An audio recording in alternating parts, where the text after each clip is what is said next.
Hello everyone, welcome back to my channel. একদম সকাল সকাল একটা ভিডিও স্টার্ট করে দিচ্ছি। আজকে আকাশটা কিন্তু ভীষণ সুন্দর লাগছিল, মেঘলাও ছিল, প্লাস মানে মেঘগুলো দেখো পুরো তুলোর মতো লাগছিল। তো যাই হোক, সকালবেলা উঠেই আমি যেটা ডেইলিকার রুটিন, মানে আগের দিন রাতে বাদাম ভিজিয়ে রাখি সেটা খাই। আজকে ব্রেকফাস্ট করবো হচ্ছে এই টোস্টগুলো না দারুণ খেতে, এটা প্রাণ কোম্পানির, মানে বাংলাদেশের কোম্পানি ডেফিনেটলি। তো দু রকমের টোস্ট আমরা নিয়ে আসি, এত টেস্টি খেতে। কারা কারা খেয়েছো অবশ্যই জানিও, দু রকম টেস্ট। তো এটার সাথে এক গ্লাস দুধ, এটাই ছিল আজকে আমার ব্রেকফাস্ট। এবং সত্যি বিস্কিটগুলো দারুণ খেতে, তোমরা যেটা ট্রাই করোনি ট্রাই করতে পারো। তারপরে অ্যাজ ইউজুয়াল আমার কৃষ্ণপুরাণ নিয়ে বসে পড়েছি এবং তার সাথে চলছে নামজপ, যেটা আমি ডেইলি করে থাকি। এখন হয়তো ডেইলি আমি ভিডিও শেয়ার করি না বলে এগুলো শেয়ার করা হয় না, বাট এগুলো আমার ডেলিকার রুটিন। তারপরেই দেখলাম যে হঠাৎ পার্সেল চলে এসছে। মিশো থেকে আমি অর্ডার করেছিলাম খুবই এসেন্সিয়াল একটা জিনিস, তো সেটা হচ্ছে দুটো লেগিংস, একদম অ্যাঙ্কেল লেন্থে দুটো লেগিংস আমি অর্ডার দিয়েছিলাম। তো আমার কাছে মোটামুটি প্রায় সব কালারের লেগিংসই রয়েছে, তো বাট এই মেরুনটা ছিল না, আর মানে ছিল সেটা নষ্ট হয়ে গেছে। তো যাই হোক, তাই মেরুন একটা অর্ডার দিয়েছি, তার সাথে গ্লিটারি একটা বেজ কালার টাইপ একটা অর্ডার দিয়েছি, সেটাও দেখাবো। এটার মেটেরিয়ালসটা কিন্তু খুবই সুন্দর এবং কটন ব্লেন্ড। আমি কিন্তু ফিনফিনে গেঞ্জি একদমই পরি না, সেটা টপের ক্ষেত্রে হোক, জেগিংসের ক্ষেত্রে হোক, লেগিংস সব কিছুর ক্ষেত্রে আমি একটু কটন ব্লেন্ড পরতে বেশি ভালোবাসি। তো ভীষণ কমফোর্টেবল। তোমরা যদি বলো তাহলে লিঙ্ক ডেসক্রিপশন বক্সে দিয়ে দেবো অন্য ভিডিওতে, আপাতত এটাতে দিচ্ছি না। আর মিশোতে এগুলো অ্যাভেলেবেল তোমরা পেয়ে যাবে, দামেও কম, কিন্তু জিনিসটা সত্যি খুব ভালো হয়। তো একটা মেরুনের ওপর নিয়েছি, আরেকটা নিয়েছি একটু গ্লিটারি শেডে বেজের ওপর, ঠিক আছে। কারণ এই কমন কালারগুলো নিয়ে রাখলে না, ব্ল্যাক, হোয়াইট, এরকম বেজ টাইপের কালারগুলো নিয়ে রাখলে তুমি যে আউটফিটই পরো না কেন তার সাথে কিছু না কিছু একটা ম্যাচ হয়েই যাবে।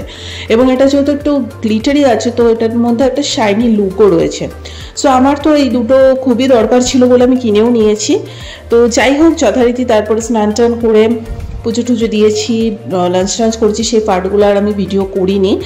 তো যাই হোক, তোমরা জানিও যে কেমন হয়েছে লেগিংসগুলো, এবং আমি অবশ্যই পরেও দেখাবো, কারণ আমি যাই আসে তোমাদের সাথে পরে শেয়ার এই জন্য করি যাতে তোমাদের বুঝতে কোনো অসুবিধা না হয়, যে তোমরা যখন এটা পরবে তোমাদের কীরকম লাগতে পারে। তো মেটেরিয়াল নিয়ে কোনো কথা হবে না, সত্যি যে দাম নিয়েছে তার তুলনায় কিন্তু মেটেরিয়াল খুব ভালো, এবং দেখতে পাচ্ছ কত সুন্দর, মানে মাখনের মতো একদম। তো আমার তো খুব ভালো লেগেছে। এটা হচ্ছে বেজ যেটা ছিল সেটা, আর মেরুনটাও আমি পরে শেয়ার করে দেবো। এগুলোর ওপরে সুন্দর করে কুর্তি টুর্তি পরে স্টাইল করলে কিন্তু খুব ভালো লাগে। তো যাই হোক, আর আজকে ছুটিও ছিল, পড়ানো ছিল না, তাই ভাবলাম একটু আমি আর মা কালীবাড়িতে যাই, কারণ ওখানেই আমাদের মানে মন ভালো করার ঠিকানা। যখনই টাইম পাই আমরা টুক করে চলে যাই। ও এরই মাঝে দেখিয়ে দিই যে মা আমের আচার করেছিল, এর আগেও তোমাদের দেখিয়েছি। তো আচারটা প্রায় শেষের মুখেই, হাফ শিশি আমি শেষও করে দিয়েছি। যাই হোক, তো দেখো বিকেলবেলা আবার চলে এসেছি, রেডি হয়ে গেছি, এখন সোজা চলে যাব কালীবাড়িতে। ওখানে রাধাকে মাধবের খুব সুন্দর করে আরতি হয়, সেগুলো দেখবো। দেন ভোগ প্রসাদটাও এত সুন্দর দিয়েছিল, মানে খিচুড়ি দেওয়া হয়েছিল ওদিন, দুর্দান্ত অপূর্ব টেস্ট। আর ভোগের তো আলাদা করে কিছু বলার নেই, তো ভোগের গন্ধ টেস্টই হয় অন্যরকম। তো যাই হোক, আর খুব শান্তি লাগে সত্যি কথা বলতে এই টাইমটা এখানে গিয়ে বসে থাকতে।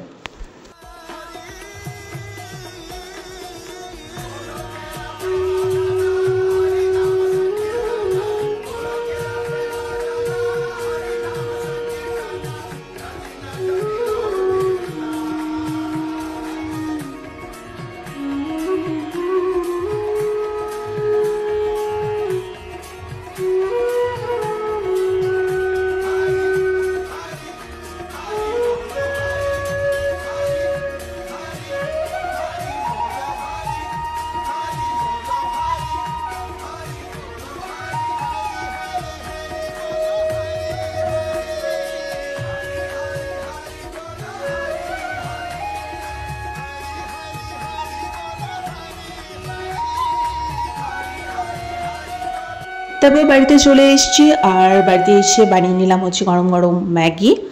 তো আর ওপরে আজকে একটু চিজ দিয়েছিলাম, একদম প্লেন স্যুপ ম্যাগি যেটা হয় মশলা দিয়ে, যেটা একদম সিম্পল বানায় সেটা, তার উপরে জাস্ট একটু টেস্টি বানানোর জন্য একটু চিজ দিয়ে দিয়েছিলাম। সো আজকে ভিডিওটা ভালো লেগে থাকলে লাইক কমেন্ট শেয়ার সাবস্ক্রাইব করে দিও। টাটা।